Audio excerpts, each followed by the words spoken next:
ठाणे जिल्ह्यातील ताज्या घडामोडींसाठी महाराष्ट्र 100 न्यूज चॅनल सबस्क्राईब करा. आमच्या बेल आयकॉनला प्रेस करायला विसरू नका. खंडणी विरोधी पथक गुन्हे शाखा ठाणे यांच्याकडून 2 गावठी बनावटीचे पिस्टल व 4 जिवंत काडतूस जप्त.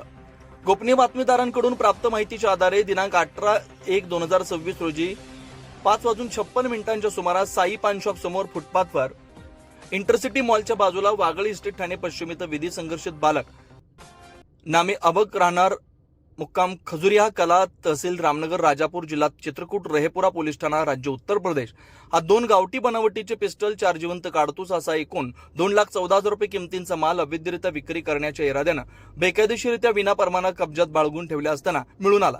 विधी संघर्षित बालक नामे अबक याच्या विरुद्ध वागळे इस्टेट पोलीस स्टेशन गुन्हा रजिस्टर नंबर 20/2026 भारतीय हत्यार कायदा कलम 325 सह महाराष्ट्र पोलीस कायदा कलम 37(1) प्रमाणे गुन्हा दाखल करण्यात आला. सदर गुन्ह्याचा पुढील तपास सहाय्यक पोलीस निरीक्षक सुनील तारमळे नेमणूक खंडणी विरोधी पथक ठाणे करतात.